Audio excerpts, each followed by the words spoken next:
Good afternoon. Thank you for joining us. Up first, a big announcement this morning on funding for seniors' healthcare. Part of it is to expand home and community care so people can continue to live at home. What's your experience with home care? And what does aging with dignity mean to you? In our second half hour, we'll hear about a program that teaches athletes about respect and consent. How can we teach young athletes those values? We'll have that conversation. I'm Michelle Eliot. Welcome to BC Today.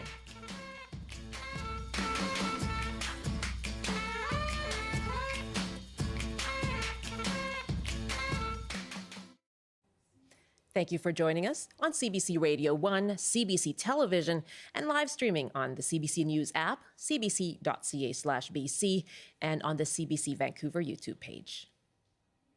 Well, Canada's Health Minister Mark Holland joined his BC counterpart, Health Minister Adrian Dix, this morning at the Dogwood Care Home in Vancouver. They announced $733 million over 5 years to improve health care for seniors. Health Minister Dix says it's needed as BC's demographics continue to change. We understand that the variety of care required, the variety of supports required in the community and then in long-term care increases when that happens. You see it in the community that's growing such as Surrey, where we're going to see between now and 2038 a 240% increase in people over 80 and only an 18% increase in people under 18 in that time. Or in a different kind of community like Fort St. James, where the working population will decline. That's BC's Health Minister Adrian Dix speaking just in the last half hour. That press conference is still ongoing right now. Well, we're asking you, what do you think is needed for you or a loved one to age in place? What's been your experience with home care? And that term, aging with dignity, is a term that is being tied to this announcement. What does that mean to you? You can give us a call, 1-800-825-5950, 604-669-3733. You can hit star or you can hit pound 690 on your cell phone, and you can email us to bctoday@cbc.ca. Joining me now is Isabelle McKenzie, BC's outgoing seniors advocate. Thanks so much for joining us. My pleasure, Michelle. Good to speak with you. What were your thoughts on the announcement today? Well, I think it is welcome news, in part because we know that most British Columbians, like most Canadians, want to age in their own home. We know that there are some significant barriers and challenges to that for many people. And we know that the aging population is going to increase. You know, one of the things we have to remember is the oldest boomer, baby boomer, is only 77. And we really don't start to see these conditions of frailty and need for supports as we age until we get into our mid-80s. So, you know, as a province, as a country, we've yet to really experience this impact of our aging population that's coming. So I think recognizing the need and the extraordinary financial resources that will be required to meet that need is important. And I think that was recognized in today's announcement. And so you've laid out why, and the ministers laid out as well, why that's important because of that coming change and that ongoing change in demographic. We have heard, as we've talked about long-term care and seniors health care on this program, you know, some callers calling in and saying, I need more hours. I don't have enough visits for home care. So what's lacking right now? Two things, Michelle. So first of all, when we look at BC's home support program, one of the biggest obstacles is what we charge people. So most British Columbia seniors have to pay for their home support. Seniors in Alberta and Ontario don't. In fact, in most provinces, they don't charge, but we do charge. If you are a senior receiving the guaranteed income supplement, it's true you don't pay, but that's a small portion. That's 30% of our seniors. So the cost barrier is real. For those who are receiving it, the other challenge, as you have heard from your callers, are I don't get enough visits, or certainly for those who have cognitive challenge, the number of different people coming through their home is challenging because you have to direct a new person every time. And canceled visits and a variety of issues that are certainly stressing the current method we're using to deliver this support. And so for an individual, for their family, what does that mean? Well, in terms of the cost, to illustrate, if a person, a single senior living at home alone, had an income of $29,000 a year, and we were going to give them 1 hour of home support a day, which is not a lot, we're going to charge that person $9,000 a year. So this cost prohibitive issue is real. And we see that in the admissions to long-term care, where people are coming in with no home support prior to admission, and they're coming in at lower care needs than in the provinces where home support is offered. So that, where it's offered for free. So that is a real issue. Then the other issue, which we are also seeing, is for those who are receiving it, the amount they're receiving relative to what their condition would indicate they need is falling far short. And we look at that in terms of the average hours per day that a person is receiving. And so again, what that manifests itself into is people having to go to long-term care perhaps earlier than they might otherwise need to if they get that support at home. And sometimes, Michelle, it's about the support for the person, and sometimes it's about relief for the caregiver.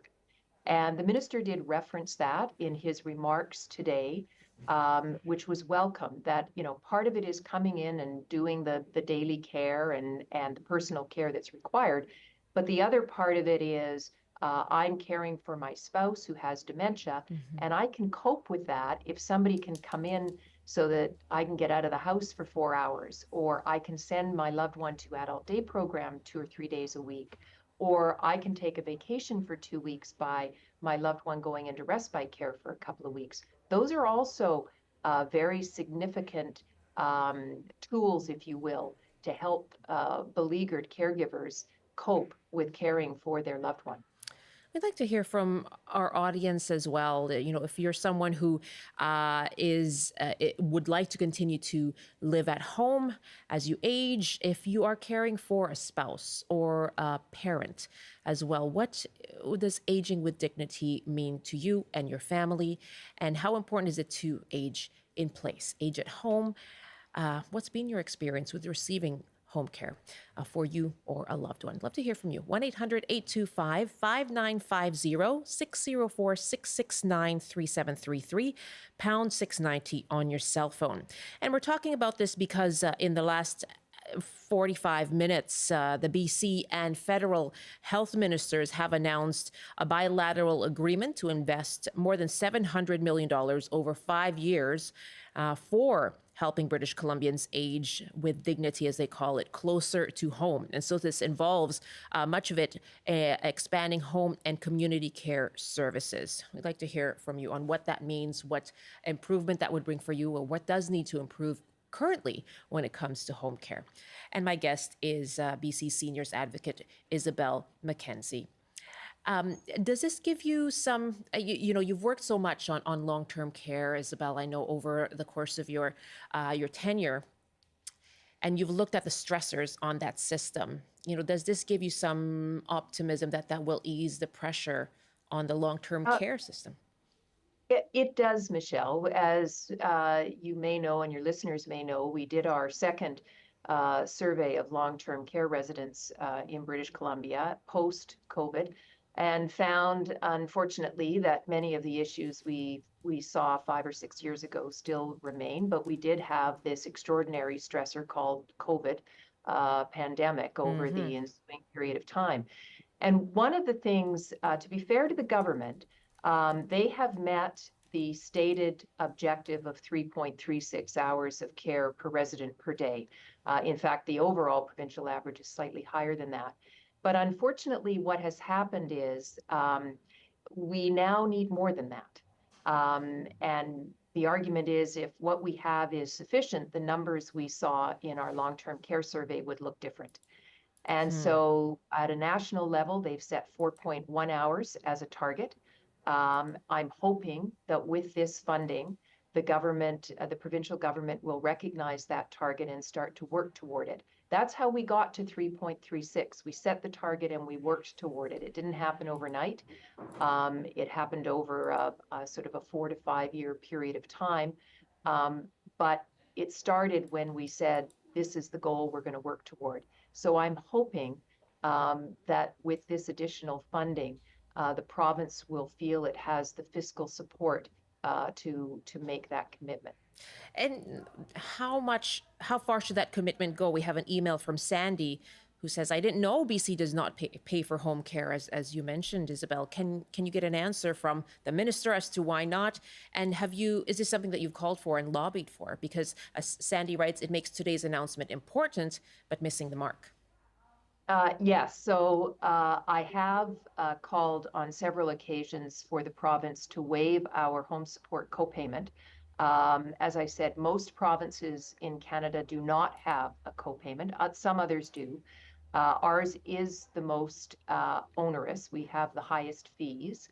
The minister will point to the people currently receiving home support. Most of them aren't paying, but that's because they're in this small group of seniors who are on the GIS. And it actually proves the point, which is if you have to pay for it, you're not taking it. And when you look at the impact of that, you see it very clearly when you look at who's coming into our long-term care system in BC, and you compare it, the two provinces I use the most are Alberta and Ontario, because we have the same data, similar types of populations, et cetera. You see it very clearly. There's an impact.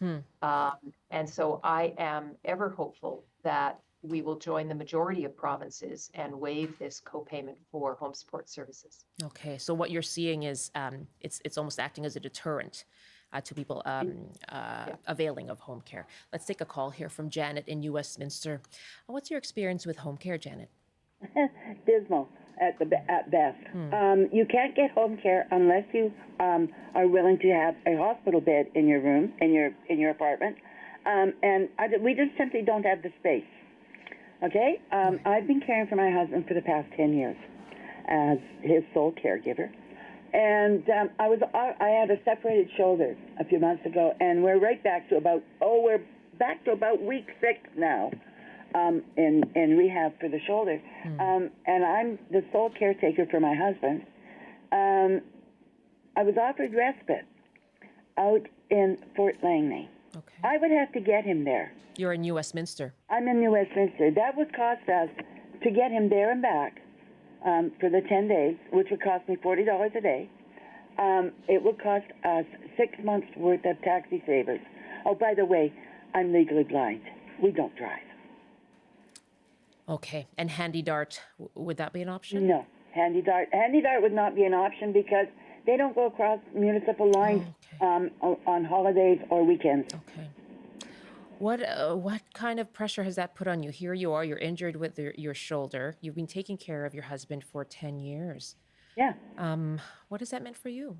Well, it means that I hire a private agency to look after my husband while I go grocery shopping, while I go shopping for front store stuff from the drugstore. They are very good at delivering. My groceries are bend over backwards to deliver the groceries, but I have to go and pick them up. I have to go and pick them out. And, you know, it's just, it is a tremendous strain on the family budget. And for you, emotionally as well, and as physically. Oh, yeah. And I don't get a break, unless, as I say, unless I hire a private agency who've been very good.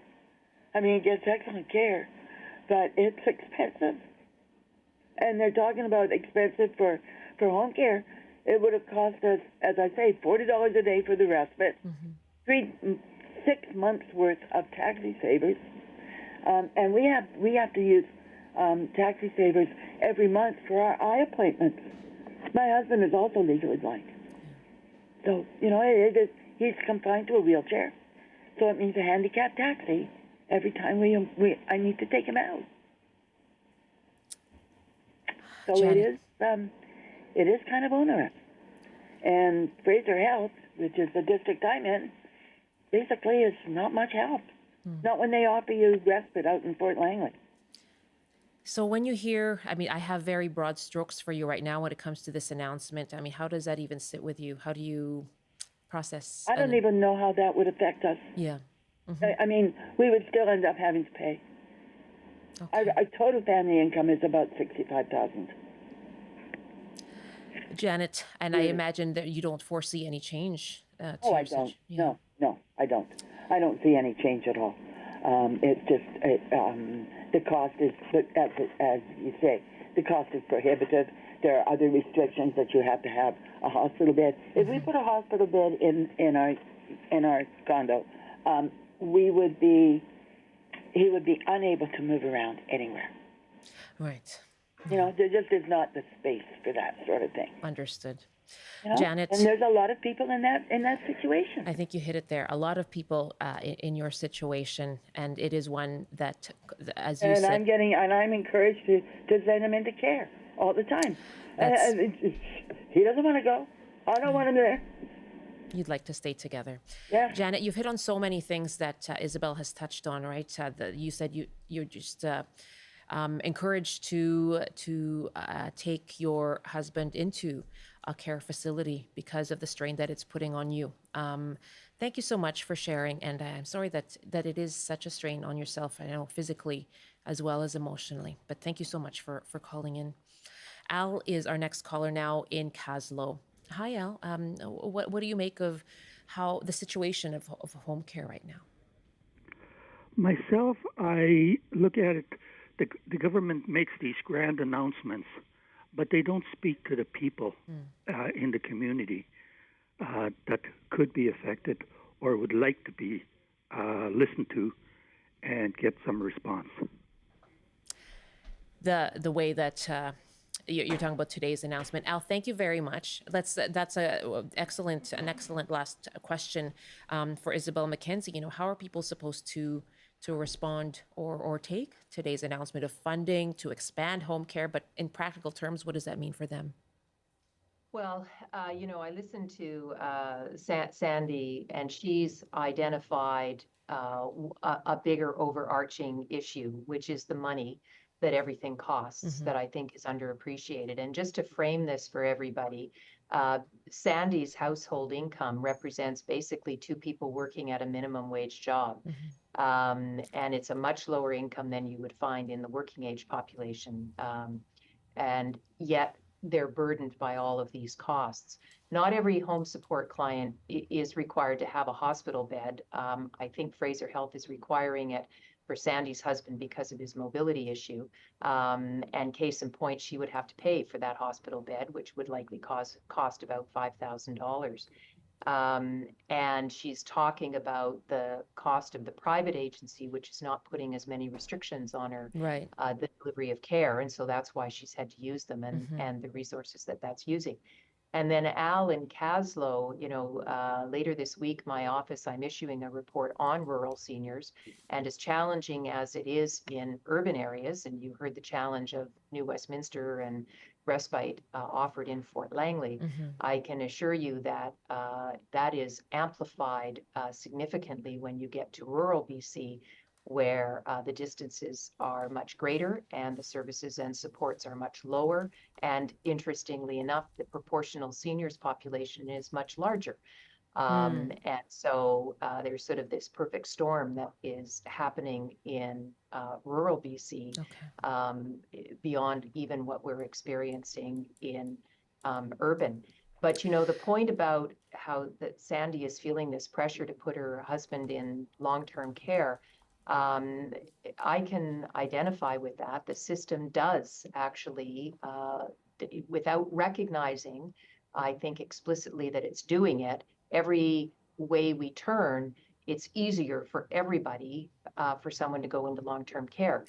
So the system would pay something in the neighborhood of $45,000 or $50,000 a year subsidy for Sandy's husband in long-term care, but we won't turn around and support her financially to care for him in the community. And that's, I think, what we've got to turn around so that people feel more supported to care for their loved ones at home Okay. than currently what they're feeling, which is more supported in having their loved ones go to long-term care. And we'll see how far today's announcement of funding goes toward turning that ship around. Isabelle, thank you very much. Been a pleasure to speak with you. My pleasure, Michelle. Thank you. Isabelle McKenzie is BC Seniors Advocate. She will be retiring in April. It's 12:26, 1:26 in the Mountain Time Zone. This is BC Today. Now, staying with breaking news this hour, the federal and provincial governments have signed that $733 million agreement to improve health care for seniors. And BC's Health Minister Adrian Dix says seniors' care needs a boost, in particular after the COVID-19 pandemic and the deaths that occurred in long-term care homes. And in other communities, we saw it at the Little Mountain Care Home. And we saw it at the Holy Family Care Home. And we saw it at care homes across BC, such as the Acropolis Lodge in Prince Rupert. And I think that we have an obligation not just to increase the amount of care against an increasing population, but the quality of that care, to allow and to ensure that people live their life in long-term care to the fullest. This is something that my family understands personally, because of our experience of family members in the pandemic. It's something that people involved in supporting long-term care understand. BC did a better job than any other jurisdiction in North America on long-term care, and still, the cost was enormous for everyone involved. And we have to engage now to do better. There is less long-term care now than there was during the pandemic. But there is more need, in my view, to invest to support people living in long-term care. And that is what this part of the agreement is about. Support for the community, support for long-term care, the federal minister and the federal government working with the provincial government to increase and make improvements to the system. That is what we need to do, and I am very proud, and we'll look forward together to signing this agreement today. That's BC's Health Minister Adrian Dix. More on this story on our newscasts, our website, and you can use the CBC News app.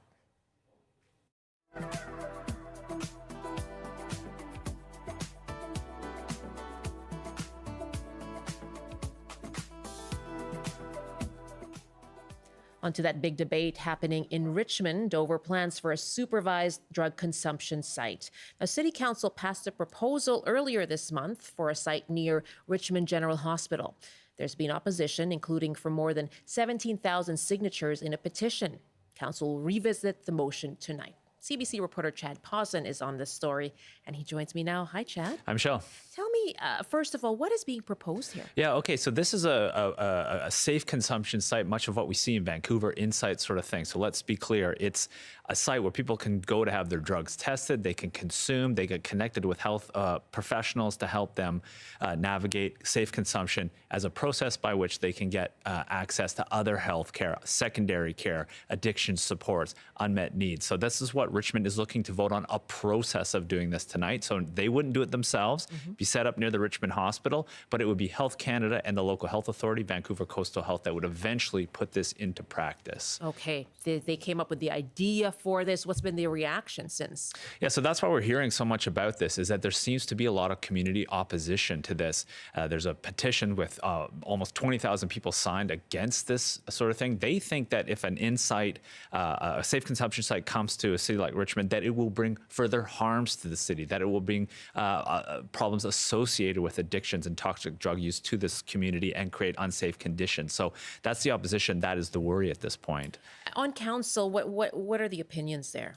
So the motion was brought by two councillors, Kashid, who is BC's former Solicitor General, and just saying that they had 6 overdose deaths in Richmond, BC last year. That's out of 2,500 plus deaths across the province. It sounds like not very many, but it is a lot. Any death is too many. So they want this as another tool to be able to use in the city to try and avoid any deaths due to toxic drugs. So that's why they're supportive of that. This is a tool they see that Richmond needs. Okay, and so he has been speaking up about it as well. We've heard from other councillors on Richmond Council. What's going to happen tonight, Chad? Yeah, okay, so I think the thing to notice tonight is that it's a final debate around this to move forward as a process. 75 speakers are registered to speak. Now, the meeting can only only go to 11. So they may have to extend the meeting to get all those speakers in. It's not just opposition that's speaking. We're hearing that it's like academics supportive, people supportive of this project also speaking. But I think a long night at Richmond City Council may spill into tomorrow before we get any kind of decision. Any kind of decision on that. And again, as you say, this is something that would then go to Health Canada in Vancouver. That's right. And I think just quickly, finally, just listen to that Adrian Dix, Mark Holland, our federal health minister, news conference just now, both supportive of tools like safe consumption sites as long as they're done well. So they're supporting something like this in Richmond. Okay, Chad, thanks for being on this. We'll look to see what happens tonight. You bet. That's Chad Pawson, CBC reporter on this story. And there will be that vote tonight at Richmond Council. We'll continue to follow that for you. This is BC Today here on CBC. I'm Michelle Eliot. Thanks so much for joining us on Radio 1, on CBC Television, live streaming as well on our website, cbc.ca/BC, on YouTube and on the CBC News app. And coming up in our next half hour, we will talk about the culture of sports and how we teach young athletes respect and consent. We'll have that conversation coming up after this CBC News update with Zara Premji. Good afternoon. The RCMP on Vancouver Island say a 45-year-old man has now been charged with first-degree murder in connection with a fatal hit-and-run last week in Courtenay. The victim was riding his bike late Thursday evening on the Comox Valley Parkway when he was hit by a passing vehicle. Police say the accused driver was arrested Saturday. He remains in custody and police aren't releasing any details about the incident because it's now before the courts. And in other news, in professional golf, Nick Taylor of Abbotsford has won the Phoenix Open on the second playoff hole. It's Taylor's fourth win on the PGA Tour and second in a playoff. He won his first title in a playoff at the RBC Canadian Open last June in Oakville, Ontario. Now the BC weather from Environment Canada. For the North Coast, clear skies this afternoon and a high of 6. For the Peace region, a chance of flurries popping in this afternoon and a high of 3. For the central interior, well, it's clearing up for the rest of the day in the high to -1. For the Boundary and Kootenay regions, clearing up late this afternoon and a high of 5. For the Okanagan and southern interior, clearing up as well and a low of 6. Heading over to Metro Vancouver, Victoria and the Fraser Valley, clear skies for the afternoon and today's high to 9. Those are your headlines from the CBC Vancouver newsroom. I happened to be in San Francisco over the weekend, unrelated to the Super Bowl. And it was actually quite quiet because I think everyone who was a diehard fan left and just headed to Las Vegas. But I didn't catch much of the game, really. I just saw clips because I was, of course, flying back. Did you see any of it? I did, in between, eating, serving, having fun. But, you know. Okay, you had a big party, did you? Of course, but you did. Obviously I sat down to watch the halftime show. Doesn't everybody? Usher. Okay, I've been a fan for a long time. Okay. You? Fan, but not a fan of yesterday's underwhelming performance. Oh. Sorry to our listeners and viewers right now that I'm upsetting. Oh my God, you're hurting me, Zara. I thought he was great. He looked good. He looked like he knew what he was doing, but he was offbeat the whole time, Michelle. Offbeat. I couldn't handle it. Zara, he danced on roller skates. Still impressive. Couldn't do what he did, but I wasn't impressed. Not many can. Oh my gosh. Yeah, there he is dancing right now. I thought the singing maybe. He's singing live. A little patience there. Okay, fair enough. Yeah. But yeah, you're right. The halftime show is a big deal. So I needed a little more swagger in there, Michelle, but I like the throwbacks that he had in there. Yes, the throwbacks were there. Missing a couple of my favorites. But yeah, be prepared for scrutiny. Be prepared for some fans not quite satisfied if you're going to do the halftime show. Yeah, I need another one. A redo tomorrow, maybe. Yeah, I'm sure they're working on that. Oh, Zara, thank you very much. Oh, Thanks, we are Michelle. Friends, but I don't know now. We are. Yeah. It's not going to be friends off. We're still keeping it on. But, if you can bring some Usher game in, I'm good. I'll work on it. Thanks, Zara. Zara Premji in their CBC Vancouver newsroom.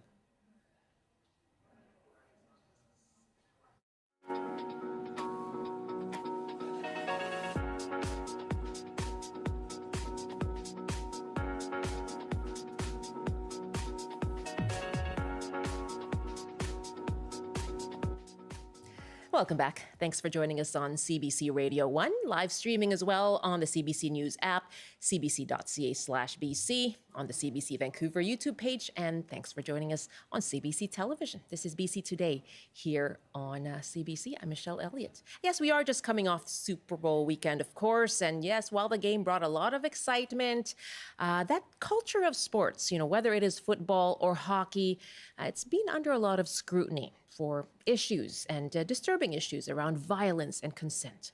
Now, yesterday, if you saw the game or saw some of the coverage, there was some online reaction to the Chiefs player, Travis Kelce.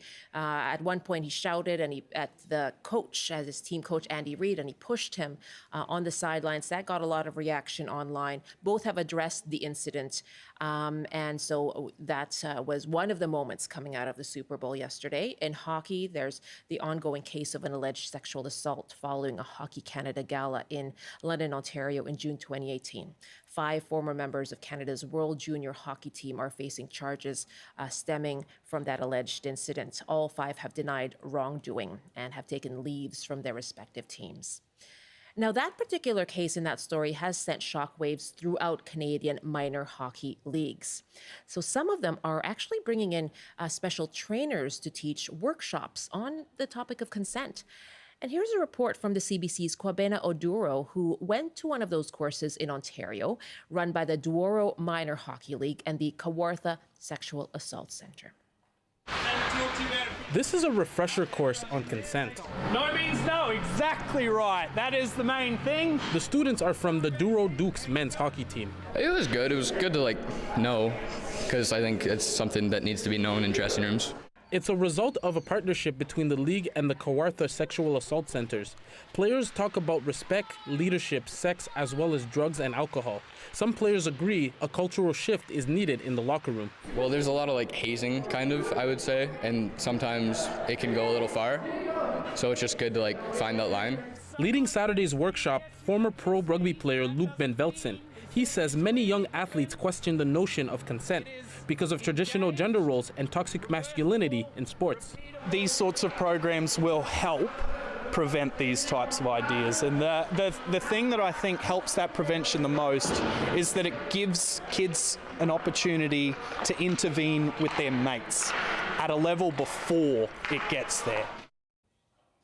Thanks to the CBC's Kwabena Oduro for that story. Well, this half hour, we are asking you, how can we better teach young athletes about respect and consent? What's your own experience at trying to address these incidents, these issues in a sports that you play or have a child play in, or perhaps coach?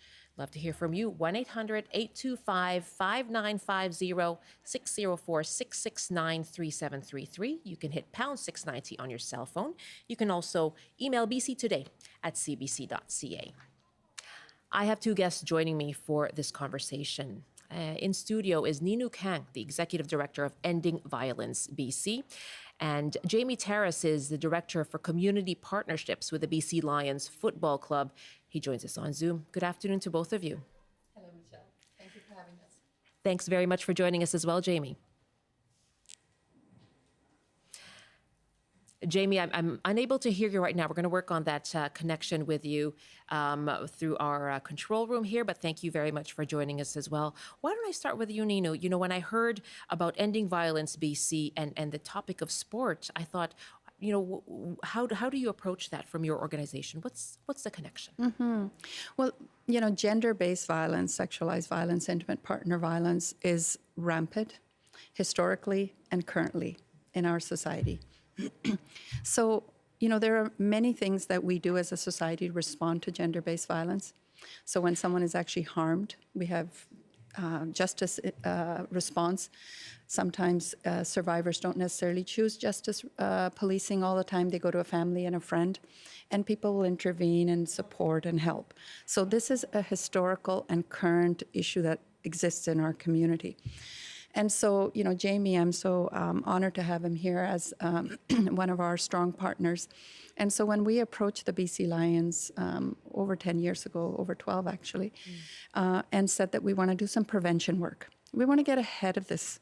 We want to prevent those young individuals who are in sports, who are in high schools right now, who who are actually being taught by society what it is to be a man, what it is to be a boy, what it is to be an athlete.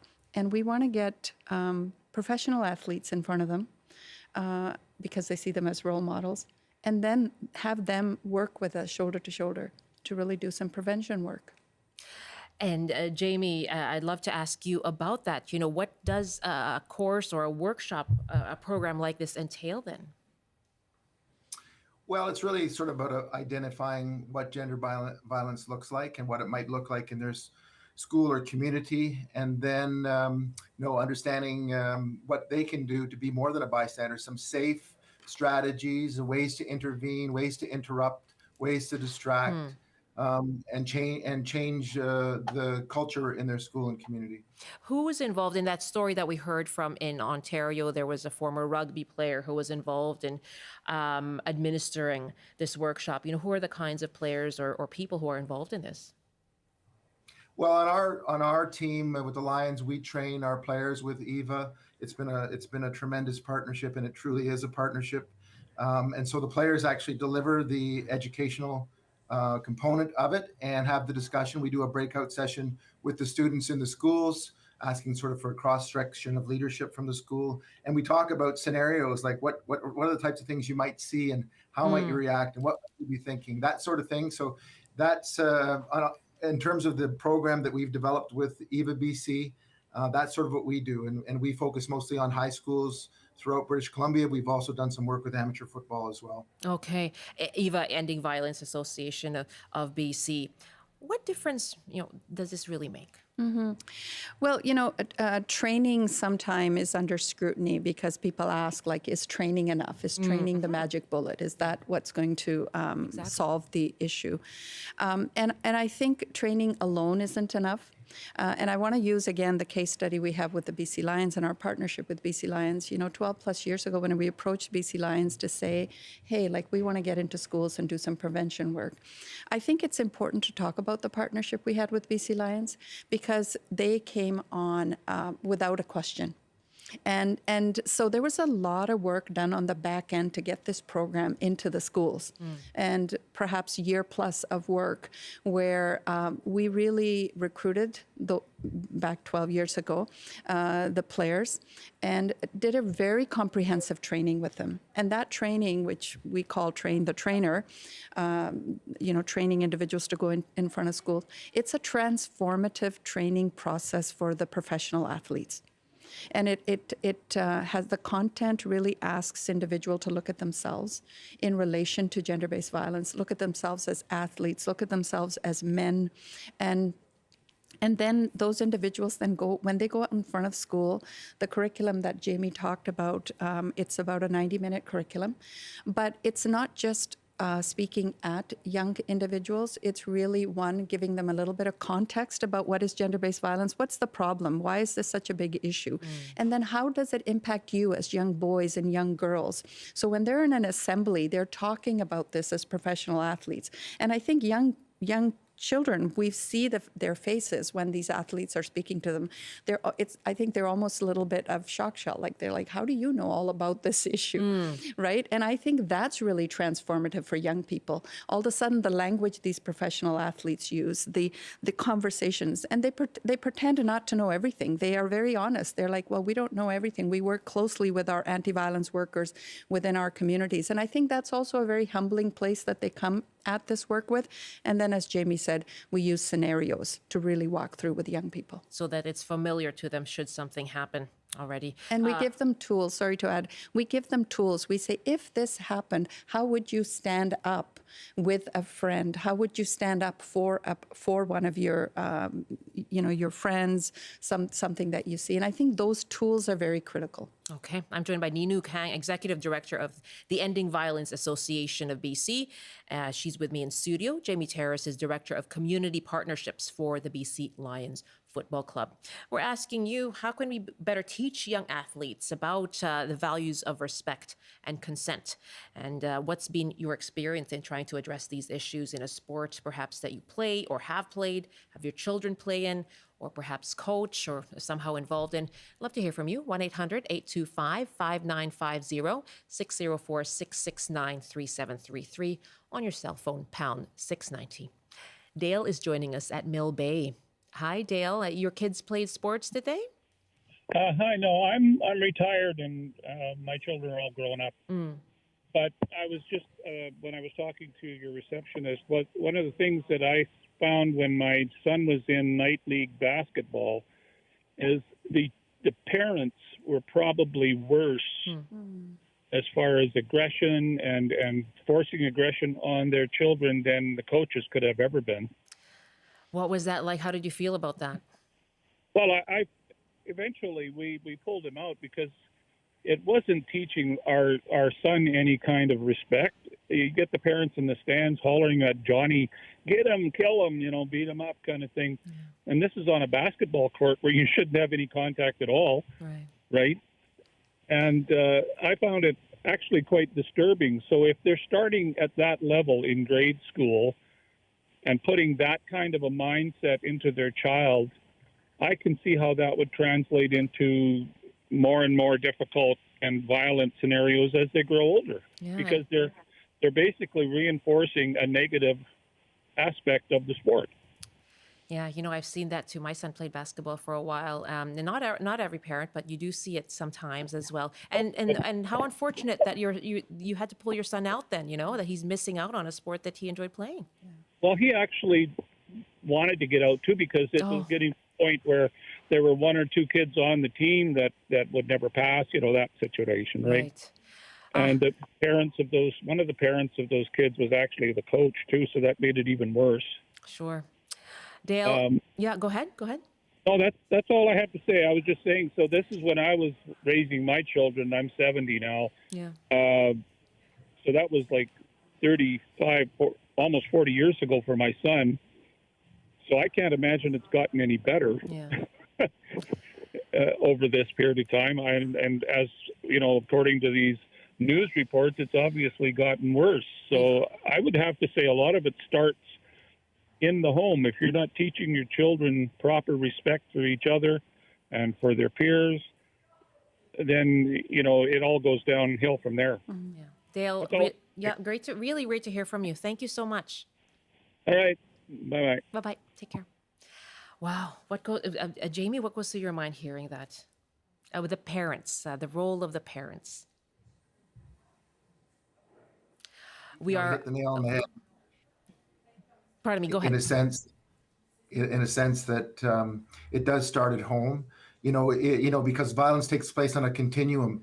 It starts with beliefs and attitudes and jokes and things that, maybe don't seem so important, and that those can, if not checked, can grow into more serious issues. And I think that, obviously as parents, we should be held accountable for that. As coaches, we should be held accountable for that. And because it's up to all of us to create a safe and welcoming environment for those that are on our team and then those that we're playing against. Because at the end of the day, competition is great, the rivalry is great, but it shouldn't ever be a hatred or a hyper-aggressive environment that goes against everything that sport stands for. And Ninu, I've seen some leagues or some sports that actually have codes of conduct, right, for the parents. Are you seeing more of that? Does it make a difference?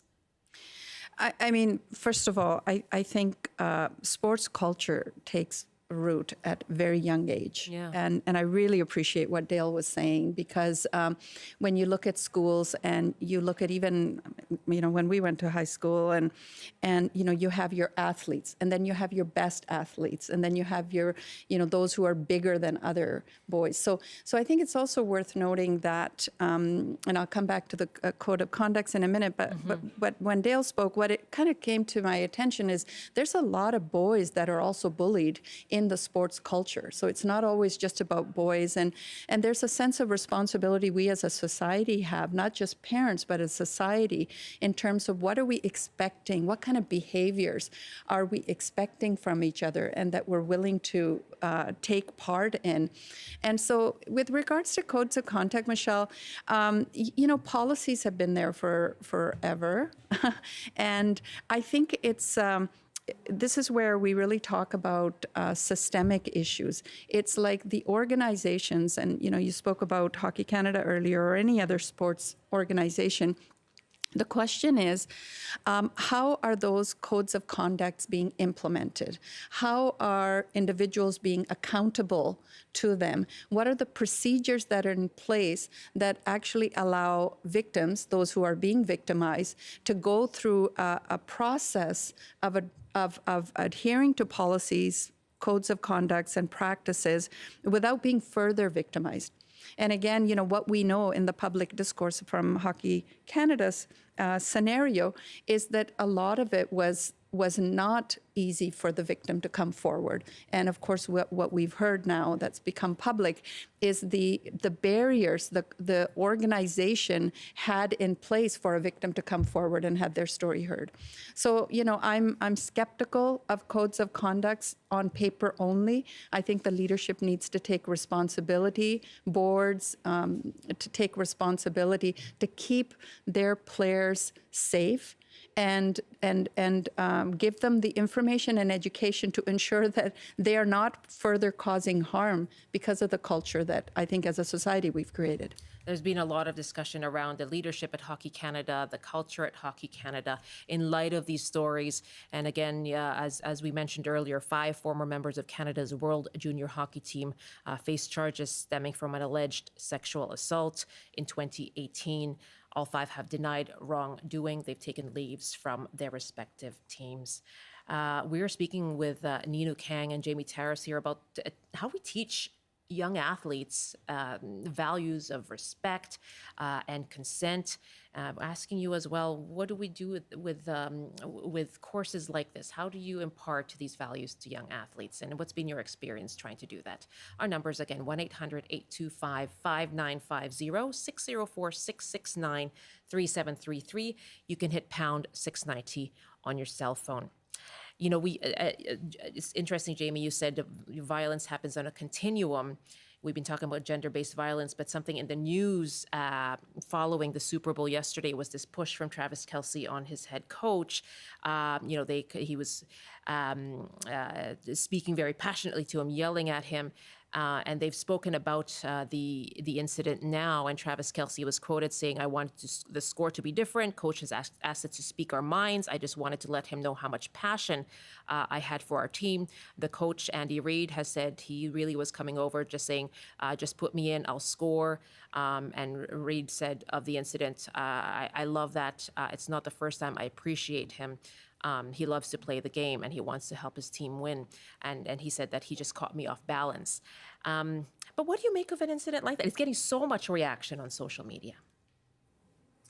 Yeah, to be honest, I wouldn't blow that one up too much. It is you're talking about the championship of your league, and there's a lot of emotion and around that, and so I think that you want your players to care. You want them to be passionate about winning, and that's what I saw. And and I don't know the actual situation in terms of what occurred that made him get so excited about it. But at the end of the day, I think that was in the heat of the moment, and those types of things are to be left on the field and not brought off the field. And I think that's the important thing. Sometimes you lose control of your emotions, and that's something that sport should teach you in terms of that's not okay, and that's something that we have to monitor and learn how to control, and when we're in the school or community, that type of emotion can be very hurtful. So I think that those are all lessons, even for someone who's a professional. Those are lessons that we continue to learn throughout our lives, and those are great teaching moments, I think. I wonder though, it's interesting, like the reaction could be different, right? Someone could see it as more problematic. Someone else might see it as, let's not blow it up. But there is discussion around it. And what can we learn from a moment like that? That, it is a physical game. There are strong emotions at the same time. How small is an incident like that when you're trying to teach athletes to be able to work through their emotions and not act out? Yeah, and I think that's the whole point. It is about respect, and that was disrespectful. And I think, the way that a coach teaches, past that point is sometimes by limiting that player's opportunity to play, recognizing that that type of response isn't going to be rewarded. But at the same time, like I say, it's a moment of passion in the heat of the moment, and I think those things happen, and those are opportunities to learn. Does it sound like a bit of a gray area for you, Nina? Well, I think, to Jamie's point, I mean, Jamie, you've been on the field, you've been a player and been coaching in the coaching field. So, I understand kind of the excitement and the energy that is there. I've also had some opportunity to play very high, low-level sports, and so I understand how hyped up you are. But I think what we are working on, the program that we have, and I think what we're saying here is that we get wired, like our brains get wired to respond in a certain way based on what we're learning in society, like how to be people. And I think there's two learning moments here, as Jamie had said. One is that, at this juncture, so many people watching. You're watching leaders, you're watching professionals, you're watching icons. And if you see icons behave a certain way, that is a message that's going to young people as to how to behave. So if I were a parent, how do I talk to my child about it? Yeah, I think that what you want to talk to your child about is what do they think about it? And I think you want to be listening very carefully about what your child's takeaway is. And then I think the conversation that ultimately I think parents need to continue having with their children is about safety and respect, because it's emotional safety. And again, I think as parents, and I'm a parent myself, and I've done this all too many times, is take my finger and say, you should, and you should, and this shouldn't, and that shouldn't. And I think what's more important for parents right now is to be listening to their children. I think some of the social justice movements have really created a lot of conversations between young people. In some ways, there's a generational gap. Young people are ahead of us in terms of some of these issues, and we need to listen to them. Pushing that conversation. Yeah. Good to have you both, Ninu Kang and Jamie Terrace. Thanks for your time. Jamie Terrace with the BC Lions Football Club and Ninu Kang with Ending Violence Association.